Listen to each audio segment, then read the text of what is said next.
Welcome back, everyone, to a brand new episode of the Athletes Roundtable. This podcast is brought to you by Athleisure Productions, the best place to find Iona highlight reels, podcasts, and much more. Today, we are joined by Coach Jake, Eglintine.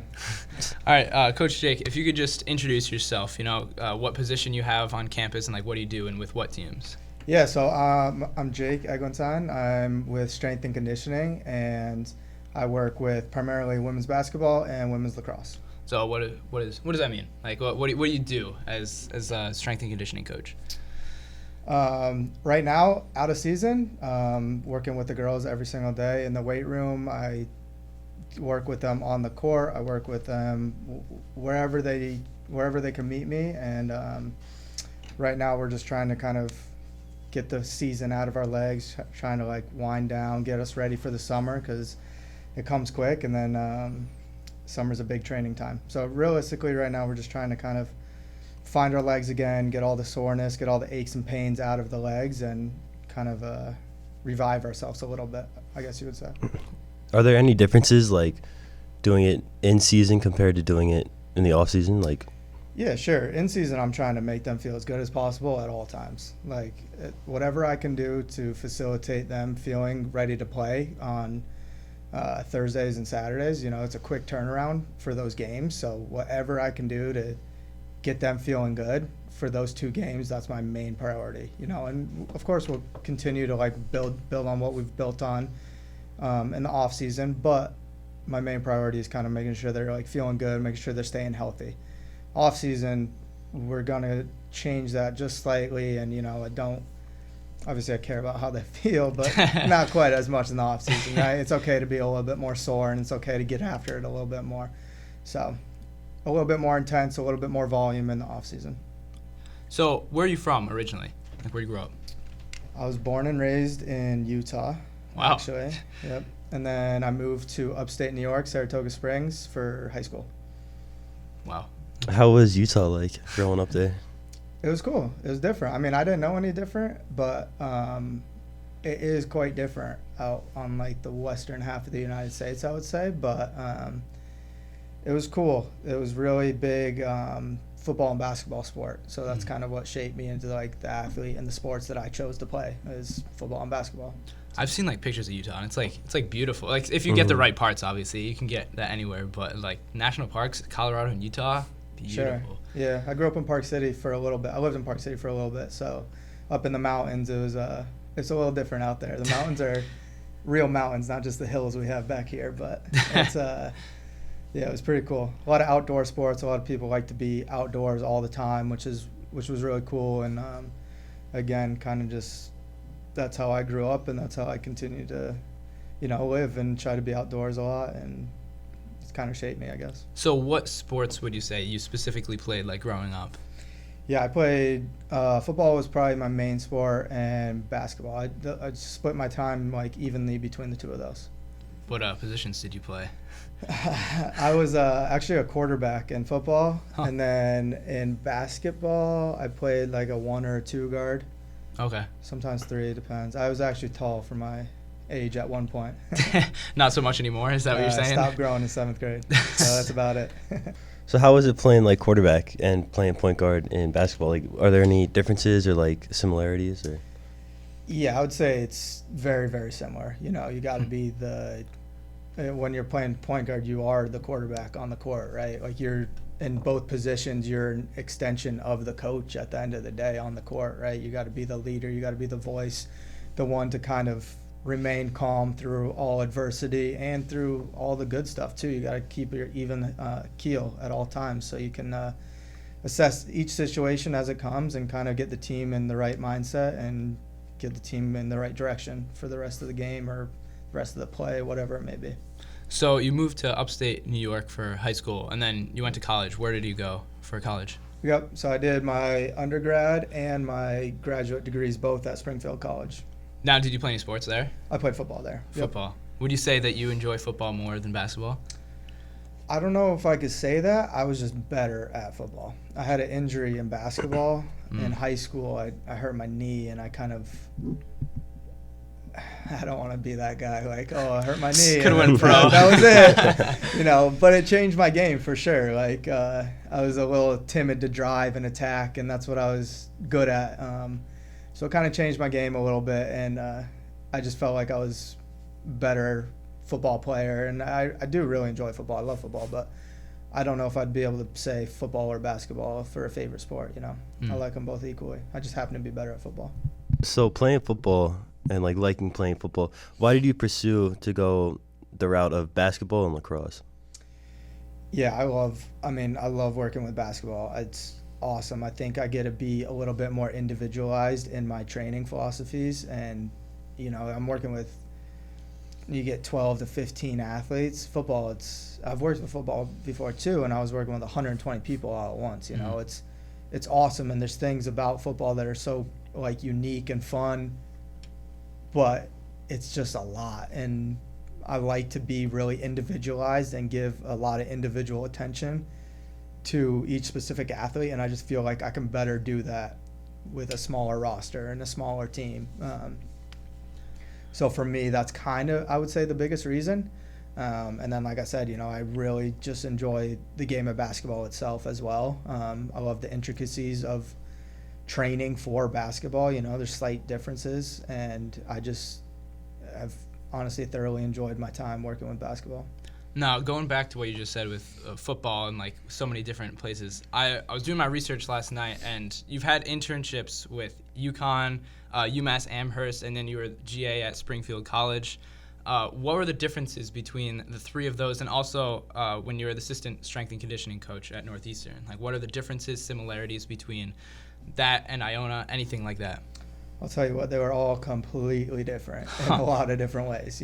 Obviously the number one goal and the thing we care about most in this profession is our kids, our athletes, right? And that didn't change, but the way you got from A to B changed everywhere. And it was really cool for me to be able to see at a younger age, and kind of growing up in this profession of there's more than one ways to do it, right? And that's one of the biggest reasons why I love this profession, because it's not strict of you got to do this first and then this and then you'll get this, right? You can kind of play with it and have your own flair on everything. And that's what I saw at all the different places, because I was working with unbelievable people at all the places, and they all had their own flair to these things, and it was just super fun to be able to witness how and why they did the things they did, and kind of help me become the coach I am today. And I'm a little bit of a sprinkle of all of them, on top of what I believe in as well.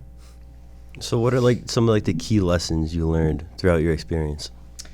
Yeah, so UConn was interesting. I was an undergrad in college, just had getting out of being a athlete my entire life. I didn't know what it was on the other side of things, right?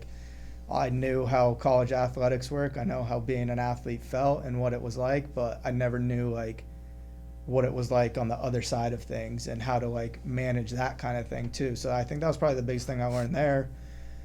And then UMass was a very intense environment. I worked strictly football there, and it was very, very intense, and I had to kind of be able to find myself. I'm not a very loud person. I don't yell too much, I'm kind of more reserved, a little bit more quiet, and I had to be able to find that next gear to get into be able to have respect from the athletes, because it was such an intense and loud environment there. So it was obviously very good for me in learning. It was really tough when I was there though, but I appreciate going through that moment. And and then when I was at Springfield being a GA, I kind of was able to kind of just put it all together and continue to learn. I've had unbelievable mentors at every step of the way, and it's kind of led me to who I am today, and I wouldn't be here without any of them. So it's been a good journey so far for sure. So what was the decision coming to Iona? Why did you decide to come here? Jason came and got me. We went to high school together, actually. So now who is Jason? He's the head men's strength and conditioning basketball. So it was funny, actually. I think I called him or texted him for his birthday or something, and we went to high school together. We played basketball together, and he told me he was coming here, and I was like, all right, go get me a job there then. He was like, all right. And a month or two later, he called me. He's like, all right, I got that job for you. You coming? And I was like, yep, I'll be down there. So obviously a little bit more logistics went into it, but Yeah. that's kind of the base of the story, realistically. Me and Jason have been talking about this forever, about eventually we're going to work together somewhere. Huh. We don't know when it's going to be. We don't know where it's going to be, but it was cool to make it happen for sure. How do you guys know each other and like meet the first time, you and Jason? Oh man, I don't know. Probably basketball, I would say. I moved to upstate New York where Jason already was. I was 15. So I think probably the first time I met most of the people was at like a summer basketball. We used to do like a camp at night, like outdoors or something. I don't know, it's been a long time. So it's probably there, I would say. But yeah, we were pretty close all throughout high school, kind of hung out all the time, and we've kept in contact ever since, and finally made the dream happen. Oh, incredible story. So what's like the daily schedule like working at Iona? Well, right now it's a little bit crazy, a little bit of unknown, with coaches coming and going, but hopefully we'll find a little consistency. But right now, I get to see the girls a lot every single day. I'm able to get them in the weight room. We're going 4 days a week right now in the weight room, so I see them basically every day, and then I get to see them on the court again throughout the day, middle of the day kind of, and then I usually try to take some time for myself to train myself, and then I got obviously lacrosse mixed in there, and there's always something working in college athletics, always something you got to deal with per day, so it kind of changes every day, but that's kind of the way my personality is too. I kind of like to just roll with the punches and be flexible, and so I enjoy the schedule being a little bit all over the place, but it has been a little bit too much all over the place lately. So looking for some consistency coming up with a new coach. Mm. What would you say is your favorite part of the job? Besides getting to dress like this and not having to wear a suit,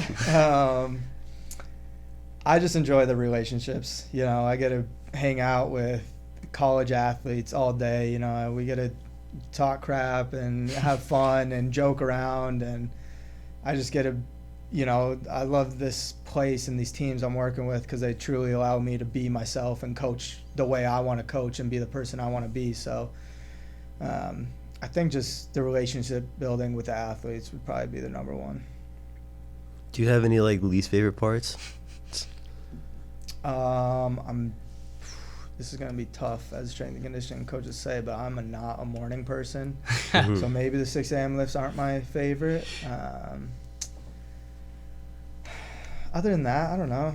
It's it's a job at the end of the day. There's parts that aren't the most fun, but all the other parts make up for it for sure. Would you rather lift in like later in the day, like nighttime lifts or morning lifts? I like to train people like a mid-morning, and myself, I like to work out like later in the day, actually. Mm-hmm. So going from like all these different positions from like college and then going into like real life, were there anything like unexpected or like very different from that transition from college into like real life? Yeah, my second year of grad school at Springfield was the year we were coming back from COVID. So it was 2020, 2021. And just the landscape of like how we dealt with it at our school, I was able to see kind of like way more of the behind the scenes than I ever thought I would at that age and at that position. And because we had to sit in on all the meetings, because there was always a portion of like, what are we doing for COVID or whatever. And then I was there for the rest of the meeting, and I got to see like what it truly takes to like run an athletic department at a university or a college. And it was pretty eye-opening to see like how extensive it is and how much goes into it, and it's easy to be an athlete and you kind of get taken care of and you get to do whatever, and you come and go and you work hard and you just don't see a lot of the things. And I think I think the coaches do a really good job at like kind of hiding some of that stuff that doesn't need to be on the athlete, because it could be pretty stressful. So I think that was a pretty big like eye-opening moment for me. So was there any like hard adjustments for yourself? I mean, yeah, I think just the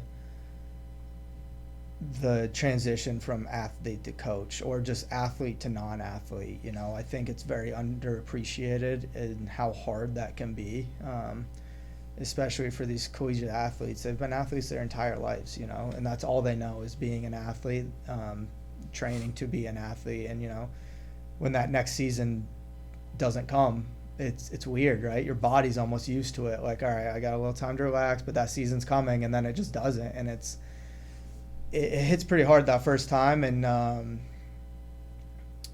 you know, it was a very interesting adjustment for myself. I'm very fortunate to have been able to kind of just transition straight into coaching. So I'm still around, obviously, being an athlete, or I'm still around athletes, excuse me.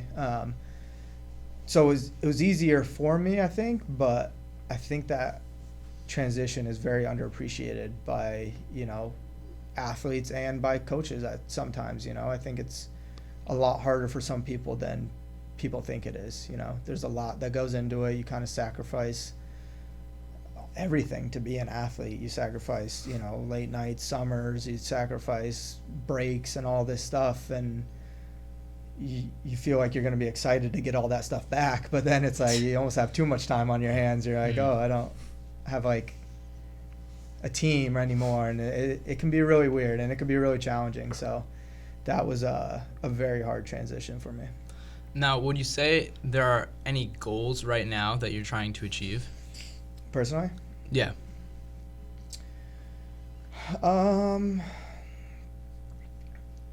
I don't know. I'm honestly a really poor goal setter. Yeah, it's not probably the best quality of myself, but I've never been like very good at setting goals. I try to wake up and, you know, as corny as it sounds, be a little bit better than I was the day before, but you know, that's what I expect from my athletes, that kind of mentality and that mindset. So I kind of try to keep that mindset with them, and, you know, if I could show that I'm trying to do that as well, hopefully it can be a little bit motivating for them as well to continue to just try to get a little bit better each day. And then outside of coaching, do you have any hobbies? Outside of coaching, yeah, I love sports. I watch sports all the time. I try to go to a bunch of sporting events. I try to do that with, you know, a bunch of my buddies and stuff. Honestly, my life kind of revolves around sports, and, you know, I try to make it to all the big games and watch all the games and stuff. So, I mean, that's definitely my number one hobby. What are the big sports that you follow? Football, basketball, and baseball a little bit. I'm a really big Yankees fan. Okay. I didn't play baseball. I didn't grow up watching a ton of baseball, so I kind of really only watched the Yankees, but I watched most of their games. Now, what teams for football and basketball? The important questions. Yeah, right? So you got to remember, I'm from Utah, right? So True. The only professional team we have out there is the Jazz. So I would say it's tough to be a Jazz fan. I was going to say. New York, like, I haven't watched them on TV in probably 10 years. You know, they never get the TV time. So, and if they do, it's at like 10:30 at night. So it's tough to be a Jazz fan anyway right now. Yeah, they're struggling a little bit. You know, I enjoy watching the Knicks, though. You know, my parents grew up in New York, so I kind of have like that New York fandom a little bit as well. So I would say the Knicks. I'm a huge LeBron fan. Let's go. They won last night. LeBron over Jordan? Yeah, oh, for sure. 100%. 1,000%. Oh, man. I don't know about that one. We've had this debate before on this podcast with other people, but LeBron's just the best. End of story. End of story. Yeah. The GOAT. Especially now that he's the all-time leading scorer. He's the best scorer of all time. Mm-hmm. So, it's true. I mean, yeah. I don't know. LeBron fan. Michael Jordan was pretty dominant in those years, you know. Just so many rings, but he was, but I think people try to. I'm not going to go too far on this because I could go forever. But it's nice I don't have to debate this one this time, and I have another LeBron fan here. Usually it's Jordan is the victor here. I mean, I think people try to take Michael Jordan's career and make it only those 6 years that he was dominant, right? But like I feel like people forget about the early years when he was getting swept by the Celtics and Larry Bird was kind of running all up and down the court on him, and he couldn't beat the Pistons. And I think he's awesome. I think he's great, but I think people forget about those days too and kind of make it. They attack LeBron for stuff like that, but they kind of forget that stuff happened to Jordan too. Now the Lakers are playing the Grizzlies. They're gonna play the Grizzlies. Are they gonna win? Yeah, I think they have a I shot. would never bet against LeBron. I think that's the dumbest thing you can do in sports. Yeah, then Tom Brady. Yeah, seriously. So I wouldn't bet against them, but I think they're up. It's going to be a tall task for sure. But Definitely will be. Who are the Knicks facing? Are they facing Hawks? the Cavs? I mean, not the Hawks. Cavs. Yeah, Cavs. Yeah. So they're facing Donovan Mitchell, right? Yep. Yeah. So do you think Knicks are gonna win or Donovan Mitchell? No, probably not. I really hope so. I got the Cavs, yeah. The Cavs, they're young and they're good. They're talent. Like, they just got like a weird mix of talent just all over the place. That like, I like the Knicks, but it's like if Brunson or Randall ain't going, it's like. True. Yeah, Although it's I will tough. say, like, I'm a Knicks fan, and I've not watched many games this season because I don't have time anymore. But their bench is also like really good. Like, Yeah, I mean, Quickly coming off. quickly, the bench, I know he's probably going to be sixth man of the year. Yeah, Like, he's a dog for sure. He's He really is, yeah. good. But Yeah. I don't know. Donovan Mitchell alone, I feel like can beat the Knicks. And He was supposed Donovan to be a Mitchell is Knick. so good. Yeah, Yeah. no. Brunson hasn't shaped up too bad either, though. Like, No, he's been playing good. really well. He's been like sneakily very, very good. I think he's underappreciated Yeah. as well. I mean, look at the Mavs without him this year, and obviously, like, Yeah, it's a crazy story too. Kyrie huh? Irving, I don't know. That's a crazy story about how Kyrie leaving the Nets, and then the Nets are now sixth, and the Mavs didn't even make it, and then they tanked their final two games, and now Yeah, they're gonna get. That's crazy. Big time fines, I'm sure. I knew that like Luka and Kyrie like wouldn't work out because they're both ball Ball heavy, dominant. ball dominant point guards, and it's like at the end of the game they don't know who to pass it to shoot in those big moments, and I've it's just watched insane. a few Mavericks games, and it's like they just like take turns. It's Yeah. like, all right, this is my Mhm. possession. Here I go, and they try to like make something happen, and it's like, all right, you got the next possession. I'm like, that's not how it's gonna work. Like, NBA teams are gonna be able to figure that out. Yeah, very true. But I will say, and I've said this before, but I think Kyrie Irving, even though whatever you can say, whatever about the team that he goes to, doesn't do as well as originally hoped since like the Cavs really.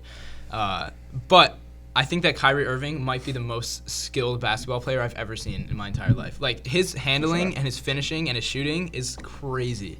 Oh, he's up there for Offensively, sure. offensively. 100%. Yeah, he has some of the craziest like.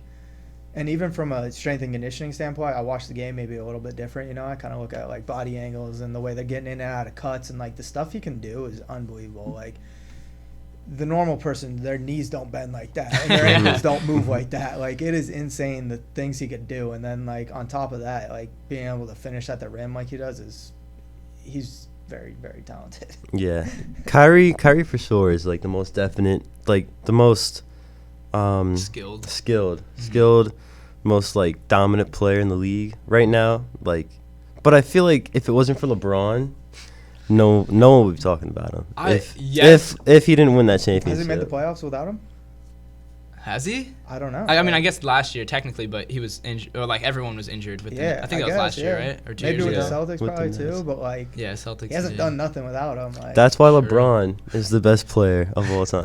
ever. Yeah, Comes full circle. it does. Yeah. End of story. There it is. Yeah. I wish that Kyrie Irving and LeBron stayed together on the Cavs. Like, as much as it was cool, like LeBron going to Lakers and doing well there, of course. But like the two of them together, I felt like had such a strong bond, and they played really well together. Especially that, what was it, 2017, 2016, 2017?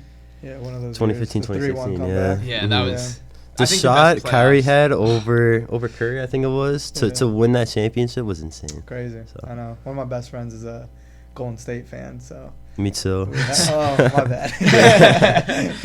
But I'm like all over the place. So Yeah. Warriors fan, Vikings fan for football because of my dad. That's actually crazy. And My then other good friend's Yankees, a Vikings Rangers. fan. Really? That's so funny. What are the Warriors doing? Are they 10? I think No. they're six. Oh, really? Yeah. Yeah, Oh. they snuck in. The Warriors are Okay. six and the Nets are sixth. I mean, the Right. Warriors could go on another run though. They got all their pieces back now, Wiggins is Yeah. back again. True. They could be all right. Also, Steve Kerr is so underrated.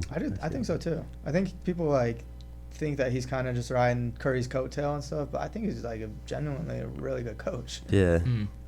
Have you ever Especially, seen like sorry, last go ahead. year? Like, especially last year when they won it all. Yeah. Like, coming from where they came from, like, those 2 years, not even making the playoffs, to then winning it all was insane. For sure. Mm-hmm. Yeah, that run by Steph was crazy last year. It really was. Have you ever seen the quote by Steve Kerr that he was like about the MJ and LeBron debate, where he's like, "Yeah, I think they're both great. They both gave me 3 rings." It's such a great quote. And then football. What team are you for football? I'm a Chiefs fan. Oh, Chiefs. Yeah, I know. Have you always it's been an unpopular opinion? Yeah, Okay. for sure. I had a buddy move from Missouri to Utah right when I was kind of like getting into football and starting to watch football, you know. So, and he was obviously a big Chiefs fan. So, and they had just drafted Jamal Charles, and my grandfather lives in Texas, so I was like, oh, Texas, like on the Chiefs, like that's awesome, you know. And then obviously Alex Smith, being a Utah guy, was you know, another big one. But I've always been a Chiefs fan, for sure. Must be nice to be a Chiefs fan. It is now. We had some tough years. People forget. Oh, I'm a Jets fan, so the last 10 years have been tough for me. Yeah, you'll be all right this year, though. I'm a Vikings fan, so, like, every year is tough. Yeah. No, they were still in the Not playoffs. every. I mean, yeah, like, but they never won it, though. Yeah, so they it's did. like every year. I mean, they it's played just- against Daniel Jones' best game, and Yeah, Daniel Jones did go off against them, but after like this offseason too, because like Harrison Smith is leaving, Adam Thielen, like they just obliterated their whole team. So I know. I don't quite understand what they're doing, but I'm sure they got a plan. As long as you got Justin Jefferson, you're all right. Justin Offensively. Jefferson's a beast. Yeah, I just hope we got like a better quarterback though, because Kirk Cousins is decent, but he's not gonna win you the old, Super so Bowl. right? immobile. Yeah. It's about time to upgrade that. Yeah. I wish we had like Patrick Mahomes.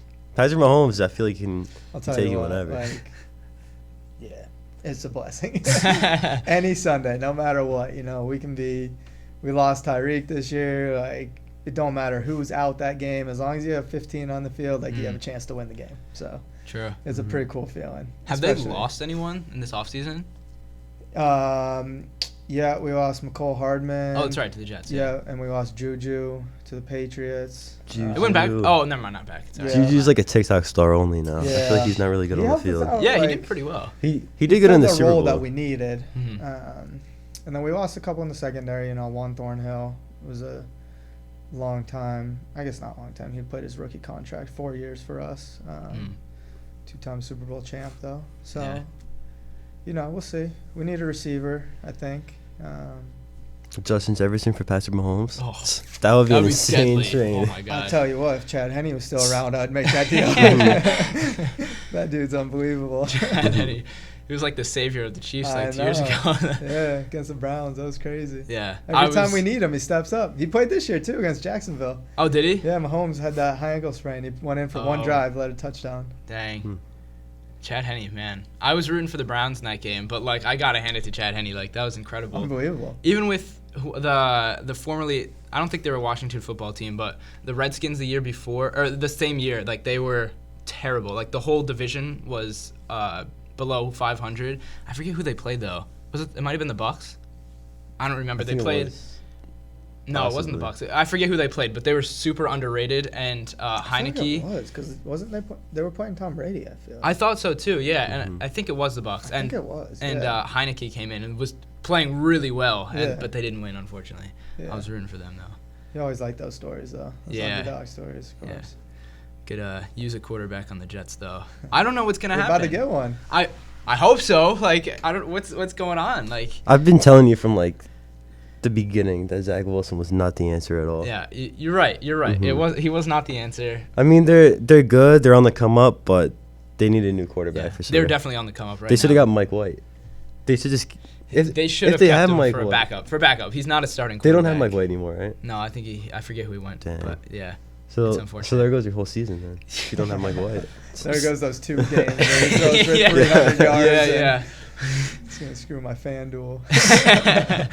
Aaron Rodgers, like I kind of don't want him. Like I feel like there's so much drama around him, and I understand there's like some factors where there's a lot of money involved, but do I want Aaron Rodgers? I would rather Lamar Jackson, I think. Well, also you gotta think like how many more years does Rodgers have? Exactly, Like, and he's gonna cost like $50 million. Like, you want you got a very young team, offensively and defensively, and you're gonna throw in an old quarterback. I mean, yeah, I get it, like, because losing sucks, but like, I don't know if he's the answer. Like, he will be short term, but then what are you gonna do when all these players like are in their prime and he's 40 and you don't got a quarterback again? Yeah, I mean, it would be okay if we got him and maybe. We can't really draft someone else. Like, we can't take a chance on drafting someone. But if we got him and drafted someone else to, like, be his replacement in a couple of years, then maybe. But you're going to have to give up first-round picks. You're going to have to give up a ton of money. I feel like he's kind of a toxic player a little bit. He's definitely interesting. Yeah, he That's definitely for sure. is. Yeah. You know who's a toxic player? OBJ. Kyrie Irving. He is. Most toxic player I've ever seen on the court. I will say I'm very glad OBJ is not on the Jets. I'm glad he's on the Ravens, but I hope Lamar Jackson comes to the Jets somehow. That would be nice. I think Lamar would be better than Aaron Rodgers. I agree. Just because of he's got so much more youth, I guess you can say, on him. And athleticism. Yeah, and athleticism. Obviously, like, Aaron Rodgers is probably smarter and has a better arm, but I don't know. The running quarterback is kind of taking over the league. Yeah, for you sure. gotta at least be mobile enough to like get outside the pocket and stuff, you know. Yeah. That's why I miss like Cam Newton. Because Cam Newton was like one of the first quarterbacks to start that trend, and now he's like nowhere. Cam Newton's the reason why I wore number 2, actually. Oh, he was really? number 2 at Auburn, yeah. Now, you were a rushing quarterback, right? Yeah, we ran the triple option in Okay. college. In high school, we ran like a spread option where we still ran the ball a lot, though. Huh. I will be honest. I'm not a huge fan of like a lot of high schools where they only like run it basically and throw like 5 passes a game. That was not. Yeah, I'm sure. Yeah, that is not. I'm not a big fan of that. But if it works, it works. Yeah, I mean, we were pretty good at it my senior year in college for sure. So, hurt my shoulder too. Couldn't really throw the ball anyways. Oh, worked out perfectly, I guess. Yeah. So going back to like the NBA for a second, who do you think is going to win the championship this year? I think the West is wide open. I'm not convinced on Denver yet. But then I don't even know who I'd pick besides them. I think it's wide open. I think probably the Bucks are the most well-rounded team in the league, I would say. The Bucks, the Celtics are really good. Mm-hmm. I just feel like it's the Celtics, like, you got to prove it for me to believe it, because I feel like we talk about them every year, like, oh, they're so young and they're so good, and then something happens, something falls together, or falls apart, and I don't know. I would say probably the Bucks would be my pick at this point, but I think this year could be a little weird, and there could be a little bit more parity. I think there's a lot of, like, really good teams and not a lot of, like, great teams. Mm-hmm. Yeah. I feel like obviously the play style changes from like the regular season to postseason. Sure. And I would have Giannis on my team. Like out of anyone in the league, I feel like in the postseason you want to have Giannis. Oh, for sure. So I definitely have the Bucks up there. The Celtics are probably the most well-rounded team in my opinion, with like how young they are too. Yep. But the Warriors though, I think the Warriors are gonna win it again. You can't count them out. Yeah. Like, Yeah, look what you they never do. can, That's yeah. a definition of a dynasty. They got what they're Curry, doing. Clay, Steve And they have Kerr. everybody Yeah, back. they got Yeah. everyone back. You can't count them out. Mm-hmm. I think that's going to be a good series. They play the Kings, right, for a series? I'm sorry. I want the Kings. Aside from the Knicks, the Kings are the team I The want. Kings are a most. really Kings. fun team to watch. Yeah. I love De'Aaron Fox. The Kings Yeah. came from nowhere too, right? Like this is their Yeah. first This is the year. first in time the, since like yeah, 2000 or something crazy. Mhm. Yeah. that's insane. They're Yeah. super fun to watch, though. Wait, so is this the first time like me and Ryan are alive for a Kings playoff series? Have they not been in the playoffs Nah, before it's 2003? got to have been like We- 2004 or something like Yeah, that. they were That's pretty bad though crazy. for a long time. So we were like 1-2 years Yeah. old. I'm pretty sure That's they were nuts. the longest drought of playoffs. Yeah, and now it's the Jets. The Jets. Yeah, I know. I saw it. Okay. My bad. Didn't mean to throw that in there. But I do hope that the Kings win. Obviously, I want the Knicks to win. I feel like they do have a chance, but the lack of playoff experience that they have, I feel like that'll play a big factor. Yeah, we'll see. I mean, Julius Randle struggled big time last year in the playoffs. He did. But when he gets going and Brunson get going, like, True. they had that stretch in the middle of the year where they were, like, borderline unbeatable. Yeah. Like, for a couple weeks. And that's one of the biggest things about any, like, end of the year, you know, March Madness, NBA playoffs. You get hot at the right time. Like, it's tough to beat.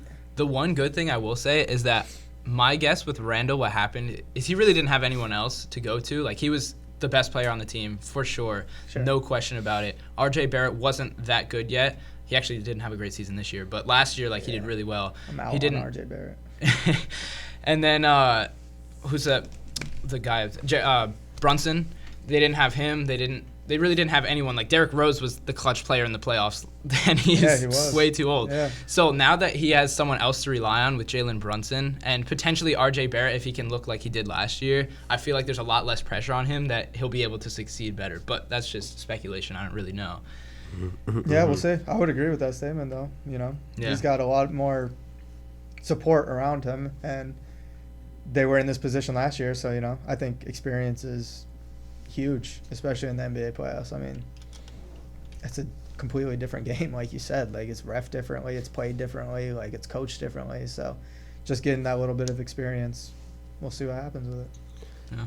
If LeBron wins this year, is he the best player of all time? Ever. Like, for sure. He already is, but everyone's got to win. Right now, he is, yeah. For sure. So hopefully, if the Warriors don't win, then the Lakers win it. Because I just want to be like, yeah, well, I told you so. Like, LeBron's the best. Now you can't say anything, So, yeah. That's fair. Huh. Well, we've been talking a lot about basketball, football now.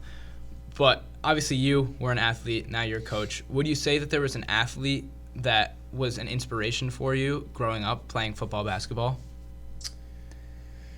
Yeah, I had a couple. I was actually... Jamal Charles is probably my favorite, athlete growing up.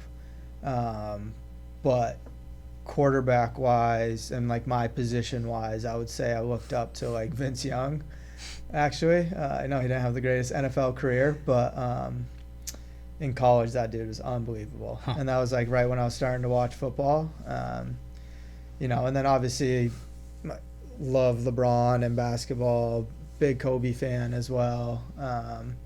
So I kind of looked up to both of them, and then Darren Williams for the Jazz when he was super good. They used to debate him or Chris Paul, which sounds crazy now, but I really looked up to him and his play style and the way he played the game too. And I always tried to pick a couple people from what position I thought I would be playing that year, and kind of just try to watch a lot of them and not get too many people in my head, because it's a lot of moves to go out and practice on the driveway. So is the end goal for you being a strength and conditioning coach, or is there anything? Yeah, it is for now. I thoroughly enjoy waking up every day and coming to work with the athletes. I love traveling with them. I love being up at the games. I love every aspect of it, and what that leads to down the road, we'll see. I've always thought about owning my own facility one day, or maybe getting into the athletic director role maybe a little bit more, something along those lines. But whatever it is, it's going to be involving sports. I can't wait to coach my kids in sports one day. I think that's going to be awesome. My dad was always my basketball coach growing up, and I look forward to doing that as well. So we'll see where it takes me. But at this point, yeah, I thoroughly enjoy my job. All right. Well, thank you so much, Coach Shake, for joining us on the podcast this week. And thank you to everyone who is listening. We will be back next week with our season finale, so please stay tuned. As always, this is the Athletes Roundtable. This is Jordan and Ryan signing off.